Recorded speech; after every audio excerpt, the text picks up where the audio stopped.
Hello students, welcome back to Sachin math classes. जो हमारा MSc का मैथ चल रहा है, integral equations and boundary value problems, उसके ऊपर आज हमारा लेक्चर नंबर 16 है। अभी तक मैंने 15 लेक्चर ले लिए हैं इस पे। तो 15 लेक्चर चाहिए तो नीचे डिस्क्रिप्शन में लिंक दिया हुआ, वहां जाके आप देख सकते हो, नीचे आपको मिल जाएंगे। अगर आपको इसके नोट्स चाहिए तो नोट्स का लिंक भी आपको नीचे डिस्क्रिप्शन में मिल जाएगा, वहां पे जाके आप मेरे टेलीग्राम चैनल का लिंक है नीचे, ठीक है। टेलीग्राम चैनल पे आपको सब कुछ मिलेगा, नोट्स भी मिलेगा, जो पुराने लेक्चर्स 15 करवा दिए वो भी मिल जाएगा। वो नीचे डिस्क्रिप्शन में वैसे भी यूट्यूब के लोअर प्लेलिस्ट दिया हुआ वो भी मिल जाएगा, ठीक है। अगर आप चैनल पे पहली बार आए हो तो चैनल को सब्सक्राइब जरूर कर लेना, वीडियो अच्छी लगे तो वीडियो को लाइक करना। ये सारी चीजें मैंने पढ़ा दिया, जो डिस्प्ले पे आपको शो हो रहा है सिमेट्रिक कर्नल क्या होता है, ये मैंने पढ़ा दिया इस लेक्चर में। आज इसका यूज था, इसके ऊपर ही थ्योरम हमारा सारी क्या है, सिमेट्रिक कर्नल क्या होती है, इसी के ऊपर बेसिस हमारी 6 थ्योरम है। क्या है, 6 थ्योरम है बेटा। 6 थ्योरम में से आपकी पेपर में एक आती ही आती है, और जो फर्स्ट 3 है ना वो बहुत ही इंपॉर्टेंट थ्योरम है। तो 3 मैं कराऊंगा आपको इस लेक्चर में, और 3 आप जो नोट्स लोगे ना मेरे से, उसमें आपको मैं प्रोवाइड करा दूंगा। 3 थ्योरम बची हुई 3 मैं आज की वीडियो लेक्चर में करा दूंगा, और 3 ज्यादा जो इंपॉर्टेंट भी नहीं है, बट वो कभी कभी एग्जाम में वो भी पता नहीं एग्जामिनर कौन सी डाल दे, तो आपको करनी 6 की 6 कोई एक एग्जाम में आपको एज इट इज रखी हुई मिलेगी। तो सबसे पहले क्या होता है सिमेट्रिक कर्नल क्या होता है, तो मैंने बताया जब के एस टी हमारा कर्नल होता है, अगर के एस टी हमारा क्या हो जाए, के एस्ट्रिक टी एस, ये एस्ट्रिक किसका साइन है, कंजुगेट कॉम्प्लेक्स का साइन है। ये मैं आपको पहले बता दिया था कि के एस टी हमारा किसके इक्वल हो जाए, के एस्ट्रिक टी एस के इक्वल हो जाए, और एस्ट्रिक हमारा क्या है, कंजुगेट कॉम्प्लेक्स। इसको हम बोलते हैं सिमेट्रिक कर्नल। जब के एस टी जो हमारा कर्नल है वो इसके इक्वल आ जाए तो हम उसको बोलते हैं सिमेट्रिक कर्नल। अब दूसरा टॉपिक आता है eigen value and eigen functions. बेटा ये लेक्चर नंबर 2 या 3 में पढ़ा दिया था आपको, बट यहाँ थोड़ा मोटा मोटा बता रहा हूँ क्योंकि मैं ऑलरेडी बेसिक पढ़ा चुका हूँ। जब आपको पता है एक फ्रीडम इंटीग्रल इक्वेशन है हमारी, क्या है, फ्रीडम इंटीग्रल इक्वेशन है किस प्रकार की, होमोजीनियस। तो क्या होता है, इंटीग्रेशन ए से बी, के एस टी हमारा कर्नल होता है, आपको सभी को पता है क्या होता है kernel. G T D T किसके इक्वल होगा, म्यू जी एस। जो म्यू है वो किसके इक्वल होगा, 1 बाई लैम्डा के इक्वल। किसके इक्वल, म्यू किसके इक्वल होगा, 1 बाई लैम्डा। और जो यहाँ पे जो म्यू है, जो क्या है म्यू है, वो हमारा क्या होगा बेटा, आइगन वैल्यू बोल सकते हैं उसको, या फिर कैरेक्टरिस्टिक वैल्यू बोल सकते हैं, या लेटेंट वैल्यू भी बोल सकते हैं। दूसरा जो हमारा जीटी है, यहाँ पे जीटी क्या है, हमारा आइगन फंक्शन होगा, या फिर हम बोल सकते हैं कैरेक्टरिस्टिक फंक्शन होगा। आपको ये चीज ध्यान रखनी है, ठीक है। ये एक मोस्ट इंपॉर्टेंट चीज है दोनों। अभी इनके ऊपर ही बेसिस थ्योरम हो जाती है। आपका हमारा टॉपिक है वो, आज का टॉपिक क्या है हमारा, fundamental properties of eigen value and eigen function of symmetric kernel. ये क्या है, सारी फंडामेंटल प्रॉपर्टीज है। या तो एग्जाम में ऐसे पूछ लेगा कि define 3 property, fundamental properties of eigen value and eigen function for symmetric kernel. तो 3 बतानी है, आपका 12 नंबर का क्वेश्चन आ जाए, या हो सकता है आपका 8 हमें आ जाए, या हो सकता है जो मैंने अलग अलग पढ़ाई हुई है ऐसे पूछ ले। वो आपके एग्जामिनर पे डिपेंड करता है कैसे पूछता है। और जो मैं सिलेबस करवा रहा हूं ना, ये एमएससी की डिस्टेंस के लिए है, प्राइवेट के लिए है, और सभी स्टेट यूनिवर्सिटियों के लिए है, ठीक है। आप अपने सिलेबस हमें सेंड कीजिए, हम आपको नोट्स प्रोवाइड करेंगे, वीडियो लेक्चर प्रोवाइड करेंगे, ठीक है। Previous year question paper provide करेंगे RS 100 रुपीज में, कंप्लीट सिलेबस के, किसी भी यूनिवर्सिटी के, ठीक है। उसके बाद पहला टॉपिक क्या है, a symmetric kernel possess at least 1 eigenvalue. जो हमारी सिमेट्रिक कर्नल होती है वो एट लीस्ट एक आइगन वैल्यू रहती ही रहती है किसी सिमेट्रिक कर्नल की। तो बेटा हमें, मैंने अभी थोड़ी देर पहले आपको एक इक्वेशन बताई थी, GS is equal to lambda integration 0 से लेके 2 pi sine S cos T G T D T. ये हमने एक इक्वेशन इंटीग्रल इक्वेशन मान ली है, और मान लेते हैं इसकी कोई भी आइगन वैल्यू नहीं है, और इसकी कोई भी कर्नल सिमेट्रिक नहीं है। क्या कर रहे हैं, देखो हमें प्रूव करना है कि कोई सिमेट्रिक कर्नल है, जो हर सिमेट्रिक कर्नल की क्या है, एक कम से कम एक आइगन वैल्यू होती ही होती है, ये प्रूव करना है। तो मैं यहां मान के चल रहा हूं कि हमारी एक इंटीग्रल इक्वेशन लिया, उसकी कोई आइगन वैल्यू नहीं है और कोई कर्नल सिमेट्रिक नहीं है। जब ये मैं मान के चल रहा हूं, तो मैं, अगर ये गलत प्रूव हो जाए तो मेरा ये आंसर आ जाएगा। क्या है जो मैं लेके चल रहा हूं, अगर वो मैं इसका सॉल्यूशन निकालता हूं और मेरी एक आइगन वैल्यू आ जाती है और कर्नल सिमेट्रिक आ जाती है, तो मेरा सिंपल सा बिल्कुल हो जाएगा कि हाँ ये रिजल्ट बिल्कुल ट्रू है। तो देखो क्या है, आप सभी को पता है set of all eigen value of a symmetric kernel is called, क्या कहलाता है बेटा, स्पेक्ट्रम ऑफ कर्नल कहलाता है। क्या है, जो आइगन वैल्यू का सेट होता है, क्या है, set of eigen value of symmetric kernel, set of eigen value of symmetric kernel is called, बेटा ये बहुत ही इंपॉर्टेंट डेफिनेशन है, वो क्या कहलाता है, स्पेक्ट्रम ऑफ कर्नल। अभी बोलोगे सर स्पेक्ट्रम ऑफ कर्नल, अरे भाई जब किसी, जो स्पेक्ट्रम होती है किसी कर्नल की, वो कभी खाली नहीं रहती। Spectrum of symmetric kernel is never empty, कभी खाली नहीं रहेगी, उसमें एट लीस्ट एक मिलेगा ही मिलेगा आइगन वैल्यू। ठीक है, सेट ऑफ आइगन वैल्यू। और सिमेट्रिक कर्नल क्या कहलाती है? Spectrum of kernel. और स्पेक्ट्रम ऑफ कर्नल क्या रहता है? कभी खाली नहीं रहता बेटा। तो हम लिख सकते हैं integral equation with symmetric kernel is always satisfy lambda integration KST GT DT is equal to FS. ये हमेशा इस इक्वेशन को सेटिस्फाई करेगा। सिमेट्रिक कर्नल है कि वो हमेशा इसी इंटीग्रल इक्वेशन को करेगा। और ये इंटीग्रल इक्वेशन किस प्रकार की है? सिमेट्रिक इंटीग्रल इक्वेशन है, इस इक्वेशन को सेटिस्फाई करेगा। और ये इक्वेशन क्या कहलाती है? सिमेट्रिक इंटीग्रल इक्वेशन कहलाती है। अब भी आपको पता चलेगा सिमेट्रिक इंटीग्रल इक्वेशन क्या होती है हमारी? KST इज इक्वल टू, मैंने बताया था KST की TS होती है। तो इंटीग्रेशन इक्वेशन क्या है? सिमेट्रिक भी हो गई। और लैम्डा KGF क्या होता है हमारा? F के इक्वल होता है। और हम क्या होता है? लैम्डा KG हमारा क्या होता है? F के इक्वल होता है। लैम्डा K का मतलब क्या है यहाँ पे? KST मतलब कर्नल। ठीक है, K क्या है बेटा? कर्नल है हमारा। और K lambda KG is equal to क्या है? F होता है हमारा। तो हमारा यहाँ पे सिमेट्रिक भी हो गया और लैम्डा भी मतलब एक आइगन वैल्यू भी रहेगा। और ये पूरा यहाँ पे हमारा प्रूव हो गया है। बस यही था इसका एक छोटा सा प्रूफ। अभी जो नेक्स्ट प्रूफ है ना बेटा, वो अच्छा है और बड़े भी हैं, वो आपके एग्जाम में आते हैं। पहला तो बेसिक था, ज्यादा कुछ उसमें था नहीं। ठीक है, क्या है? Eigen value of symmetric kernel is real. क्या बोलता है? आइगन वैल्यू होते हैं किसी सिमेट्रिक कर्नल की, क्या होती है? वो हमेशा रियल होती है। ये हमें प्रूव करके दिखाना है। तो मैंने थोड़ी देर पहले आपको समझाया, आप जानते हो कि फाई एस माइनस लैम्डा के phi S is equal to 0, ये एक हमारी इंटीग्रल इक्वेशन होती है। किस प्रकार की? सिमेट्रिक इंटीग्रल इक्वेशन होती है, जिसमें जो हमारा लैम्डा होता है वो आइगन वैल्यू होता है, फाई एस होता है वो क्या है? आइगन फंक्शन है। यहाँ पे ये आपको यहाँ पे याद रख के चलना है। और हमें क्या प्रूव करना है कि इसकी जो आइगन वैल्यू होती है वो क्या होगी? रियल होगी। ठीक है, अभी इसको मैंने इक्वेशन नंबर 1 नाम दे दिया है। जब इक्वेशन 1 को मैं क्या है? मल्टीप्लाई कर दूं फाई एस्ट्रिक एस से, फाई एस्ट्रिक एस से मल्टीप्लाई कर दूं। और फिर उसके बाद उसको पहले मल्टीप्लाई करना है, उसके बाद इसको इंटीग्रेट कर दो विद रिस्पेक्ट टू ds। ठीक है, जब इसको मल्टीप्लाई किया तो यहाँ पे क्या आएगा? फाई एस तो पहले से था ये वाला, तो इसके साथ फाई एस्ट्रिक ds से मल्टीप्लाई करना था, कर दिया। ds की रिस्पेक्ट में इंटीग्रेशन करना था, यहाँ पे इसको कर दिया।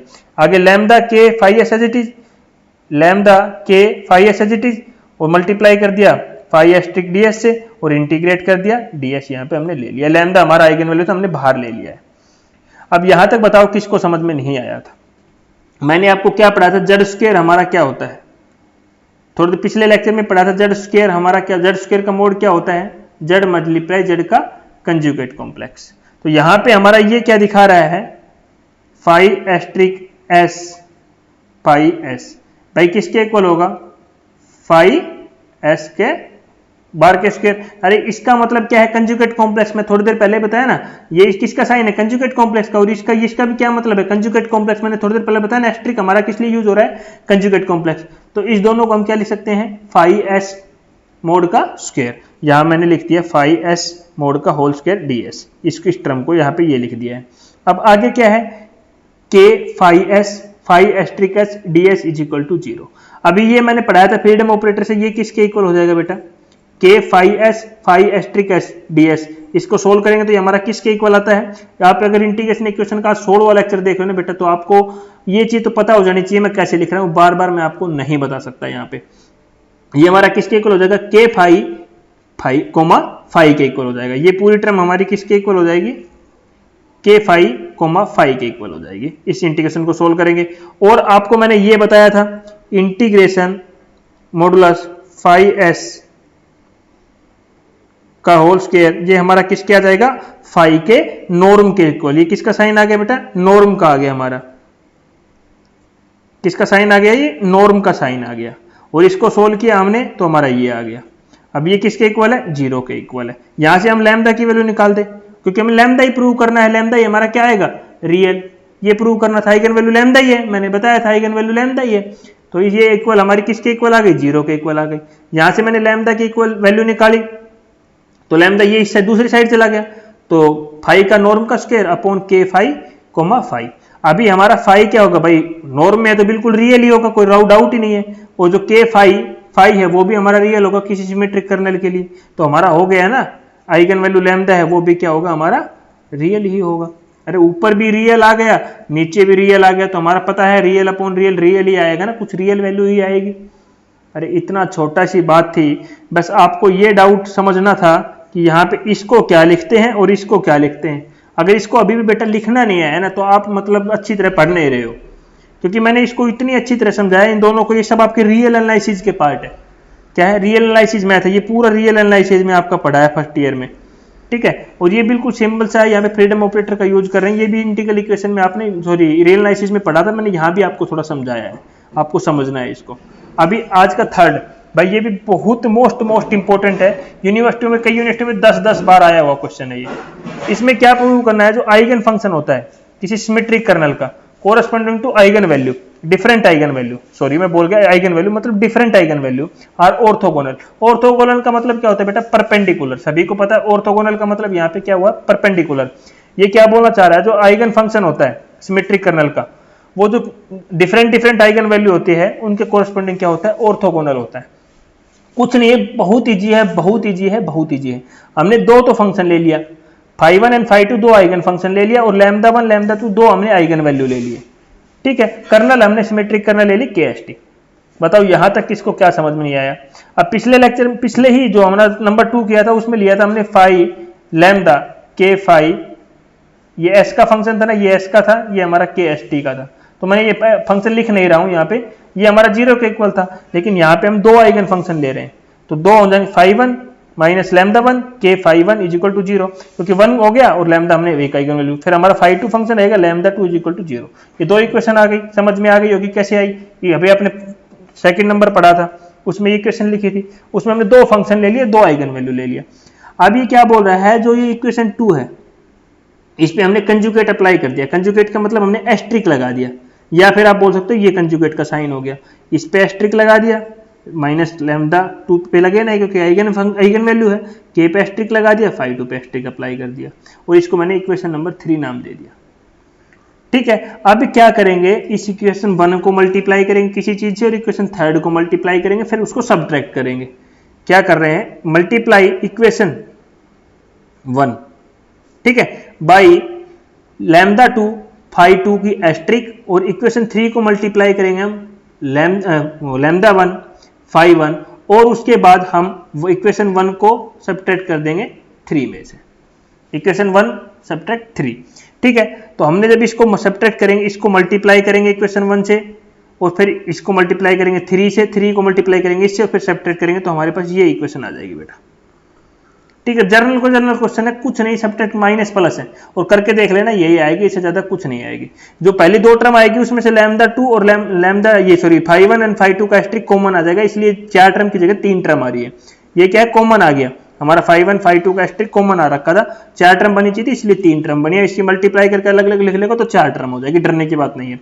उसके बाद क्या बोल रहा है, जो हमारी ये इक्वेशन आई है बेटा, इस पे हमने डबल इंटीग्रेशन अप्लाई कर देना है। ये आई है, इस पे क्या है? डबल इंटीग्रेशन कर देना है, किसकी रेस्पेक्ट में? एस एंड टी की रेस्पेक्ट में, किसकी रेस्पेक्ट में? टी एंड एस की रेस्पेक्ट में, टी एंड एस की रेस्पेक्ट में इंटीग्रेट कर देना, डबल इंटीग्रेट। तो मैंने यहाँ पे क्या किया, जहां जहां है इस जो ये λ2 माइनस φs है, इसको मैं दूसरी साइड लेके चला गया, और बाकी जो दो टर्म थी ना बेटा, मैंने उसको एक साइड रख लिया है, ठीक है। जब इन दोनों टर्म को मैंने एक साइड रखा और इसको एक साइड लिखा, और डबल इंटीग्रेशन दोनों पे सभी जगह, तीनों जगह मैंने अप्लाई कर दिया। इस इक्वेशन से आप देख रहे होंगे यहाँ पे λ2 λ1 λ2 λ1, यहाँ मैंने λ2 λ1 λ2 λ1 कॉमन निकाल दिया है, और ठीक है। और जो φ1 φ2 है ना, इनके साथ एस आया था, जो एस कोफिशिएंट लगाते हो एस लगा दिया, के साथ हमारा एसटी लगता है, हमारा कर्नल है तो KST लगा दिया, ठीक है बेटा। यहाँ भी सेम के एस्ट्रिक था, KST वो कंपोनेंट हमने ओपन लगा दिया, बस बाकी कुछ नहीं है। dt और ds के रेस्पेक्ट में हमने को यहाँ पे इसको कर दिया है। अब बेटा आपको फिर वही प्रॉपर्टी आ जाएगी। अभी आपको पता है कर्नल हमारा क्या है? सिमेट्रिक है, तो k स्टार st हमारा किसके इक्वल हो जाएगा? KTS के इक्वल हो जाएगा। तो जो हमारा k स्टार एस्ट्रिक ये है, ये हमारा किसके इक्वल हो जाएगा? KTS के इक्वल हो जाएगा। याद करो, सिमेट्रिक कर्नल है तो k एस्ट्रिक st हमारा किसके इक्वल हो जाएगा? KTS के। तो इसकी जगह हमने ये लिख दिया है यहाँ पे, ठीक है।